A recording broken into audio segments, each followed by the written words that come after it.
दोस्तों, क्या इंडिया में फिर से लॉकडाउन होने वाला है?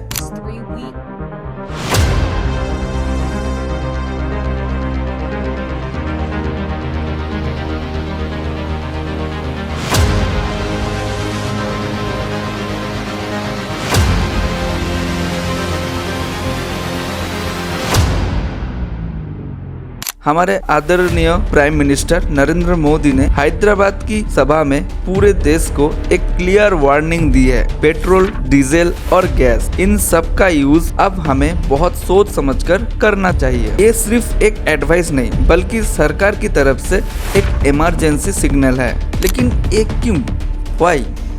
सबका माइंड में यही चल रहा है। हमारे प्रधानमंत्री इंडियन से कुछ खास बातें कही है जो शायद आपको हैरान कर दे। पेट्रोल एंड डीजल का इस्तेमाल कम करें और पब्लिक ट्रांसपोर्ट ज़्यादा यूज करें। कुकिंग ऑयल की इस्तेमाल भी 10% की कटौती करने को कहा गया है। गोल्ड एंड फॉरेन ट्रिप्स, 1 साल तक सोना ना खरीदे और विदेशी यात्रियों से बचे ताकि देश का फॉरेन एक्सचेंज बचे। वर्क फ्रॉम होम, ये सबसे बड़ी बात। वर्चुअल मीटिंग को फिर से चंगा करने का बात कही गई है। अब सवाल ये है, अचानक ये सब क्यों? इसका पीछे सबसे बड़ा कारण है ग्लोबल कॉन्फ्लिक्ट्स। ईरान और यूएसए के बीच बढ़ती टेंशन और ईरान इजराइल वार से हालत बिगड़ गई है।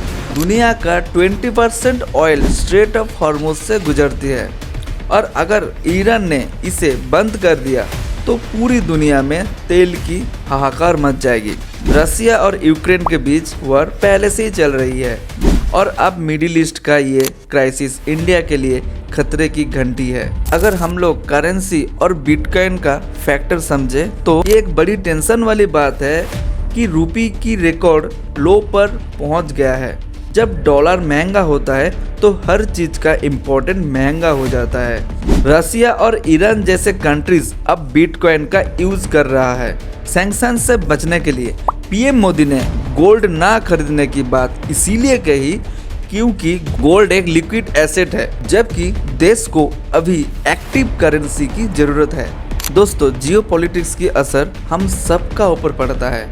हम सब सोचते हैं कि जियोपॉलिटिक्स बड़े बड़े इंसान समझेंगे, लेकिन एक्चुअली ये हम सबका ऊपर इफेक्ट डालते हैं। जैसे कि अगर हम लोग ऑयल खाना कम कर दे तो एक्सपोर्ट भी कम हो जाएगा, इसीलिए इंडिया के अंदर हम लोगों का एक्टिव करेंसी बढ़ेगी।